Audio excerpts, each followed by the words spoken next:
ఆ party polit bureau సమావేశం నిన్న జరిగింది. ఈ పొలిట్ బ్యూరో సమావేశంలో కీలక నిర్ణయాలు తీసుకున్నారు. ముఖ్యంగా ఈ సూపర్ 6 పథకానికి సంబంధించి అమలు చేసే విషయానికి సంబంధించి మరో 3 పథకాలను అమలు చేయబోతున్నట్లుగా ఇప్పటికే నిర్ణయం తీసుకున్నారు. జూన్లోగా ఆ 3 పథకాలను కూడా అమలు చేయబోతున్నట్లుగా ప్రకటించారు. ముఖ్యంగా ఇందులో అన్నదాత సుఖీభవ కార్యక్రమానికి సంబంధించి రైతులకు జమ చేయబోతా ఉన్నారు. 20,000 రూపాయలు కేంద్ర సాయంతో కలిపి ఆ మొత్తాన్ని కూడా రైతుల ఖాతాల్లో జమ చేసేందుకు ఇప్పటికే సిద్ధమైనట్లుగా ప్రభుత్వం తెలుస్తూ ఉంది. జూన్లోగా ఈ పథకాన్ని కూడా అమలు చేయబోతా ఉన్నారు. ఇక తల్లికి వందనం కార్యక్రమానికి సంబంధించి కూడా 15,000 రూపాయలు చదువుకుంటున్న విద్యార్థులందరికీ అందించేందుకు ఆ పథకానికి కూడా అమలు చేసేందుకు ఇప్పటికే కార్యాచరణ రూపొందించాల్సిందిగా ఒకవైపున ఆదేశాలు ఇచ్చారు. ఒకవైపున ఈ పథకాన్ని కూడా వచ్చే విద్యా సంవత్సరానికి గాను అందించబోతా ఉన్నారు. దీంతోపాటు మహిళలకు ఉచిత బస్సు సౌకర్యానికి సంబంధించి కూడా కీలక నిర్ణయం తీసుకున్నారు. జూన్లోగానే ఈ పథకాన్ని కూడా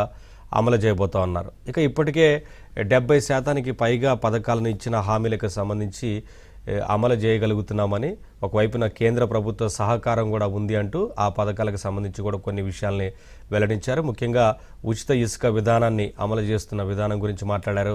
అలాగే దీపం పథకం కింద ఇప్పటికే 3 ఉచిత గ్యాస్ సిలిండర్లను అందిస్తున్నామంటూ ప్రకటించారు. అలాగే పెంచిన పెన్షన్లను కూడా ప్రతి నెల అందిస్తున్నామని, సమయానికి పెన్షన్లు కూడా పెంచిన అన్నిటినీ కలిపి మొత్తాన్ని అందిస్తున్నామంటూ ప్రకటించారు. అలాగే మరొక వైపున 16,000 టీచర్ పోస్టులకు సంబంధించి భర్తీ చేయబోతున్నట్లుగా దానికి సంబంధించి కూడా ఇప్పటికే కీలక నిర్ణయం తీసుకున్న నేపథ్యంలో భర్తీ చేయబోతున్నామంటూ ప్రకటించారు. ఇక వీటితో పాటు చాలా కీలక అంశాలకు సంబంధించి పొలిట్ బ్యూరోలో నిర్ణయాలు తీసుకున్నారని చెప్పాలి. ముఖ్యంగా గత ప్రభుత్వం ఏ రకంగా రాజకీయంగా వేధించింది, వేధింపులతో పాటు హత్యలకు గావించారు. గతంలో రాజకీయ వేధింపులు, హత్యలు జరిగిన ఆ కేసుల అన్నిటికీ సంబంధించి కూడా విచారణ కోసం ట్రైబ్యునల్ని ఏర్పాటు చేయబోతున్నట్లుగా తెలుస్తూ ఉంది. త్వరితగతిన విచారణ పూర్తి చేసి దోషులకు శిక్ష పడే విధంగా ఆ ట్రైబ్యునల్ని కూడా ఏర్పాటు చేయబోతున్నట్లుగా ఇప్పటికే ఇందులో కీలక నిర్ణయం తీసుకున్నారు. అలాగే గతంలో ఏ రకంగా ఉపాధ్యాయులు రోడ్డెక్కిన సందర్భంలో కేసులు నమోదు చేశారో,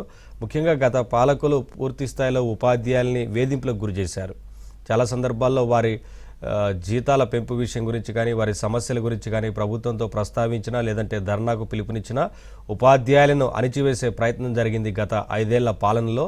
అందుకనే ఆ క్రమంలో వారి మీద పెద్ద ఎత్తున అక్రమ కేసులు బనాయించారు. కేవలం ఉపాధ్యాయులే కాదు, ఇతర ఉద్యోగులందరి మీద కూడా ఏదైతే ఉద్యోగులకు సంబంధించి వారి సమస్యల గురించి ప్రస్తావించిన సందర్భంలో, రోడ్డెక్కిన సందర్భంలో పెద్ద ఎత్తున అక్రమ కేసులు బనాయించారు. అలాగే వార్తలు రాసిన పాత్రికేయులపైన కూడా గత ప్రభుత్వం అక్రమ కేసులు బనాయించింది. ఈ అక్రమ కేసులన్నింటినీ కూడా తొలగించేందుకు, ఎత్తివేసేందుకు గాను ఈ పొలిట్ బ్యూరోలో కీలక నిర్ణయం తీసుకున్నారు.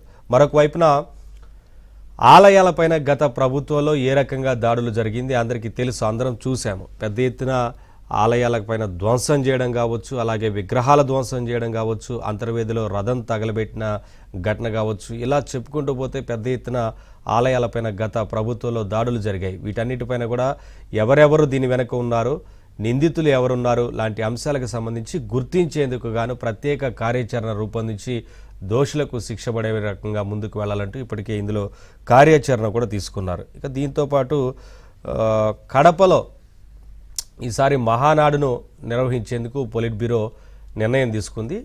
మహానాడుకు సంబంధించి అంటే కడపలో ఒక బహిరంగ సభ, మహానాడు ముగింపుగా బహిరంగ సభ కూడా ఏర్పాటు చేసేందుకు పొలిట్ బ్యూరో నిర్ణయం తీసుకోవడంతో పాటు పెద్ద ఎత్తున సభ్యత్వాలు నమోదు కార్యక్రమం జరిగింది కాబట్టి ఇందులో కీలక పాత్ర పోషించిన మంత్రి నారా లోకేష్కు పొలిట్ బ్యూరో ధన్యవాదాలు తెలిపారు, శుభాకాంక్షలు తెలిపారు. అందులో 1 కోటి సభ్యత్వాలకు పైగా నమోదైన నేపథ్యంలో ధన్యవాదాలకి తీర్మానం చేశారు. అలాగే దీంతోపాటు కేంద్ర ప్రభుత్వం ముఖ్యంగా గత 5 ఏళ్లలో ఆంధ్రప్రదేశ్లో వైసీపీ పాలనలో ఆర్థికంగా రాష్ట్రం పూర్తి స్థాయిలో నష్టపోయింది కాబట్టి, వెనకబడిపోయింది కాబట్టి మరి కేంద్ర సహకారం ఖచ్చితంగా ఉండాలి.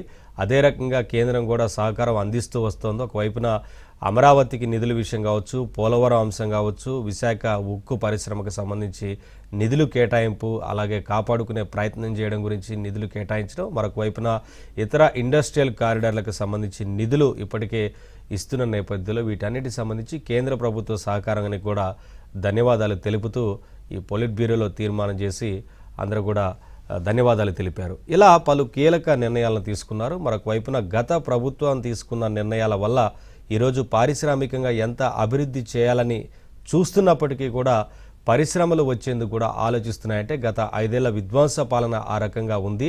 వాటన్నిటిని కూడా ఇప్పుడిప్పుడే చక్కబెడుతూ పరిశ్రమలు తీసుకొచ్చే ప్రయత్నం చేస్తున్నాం.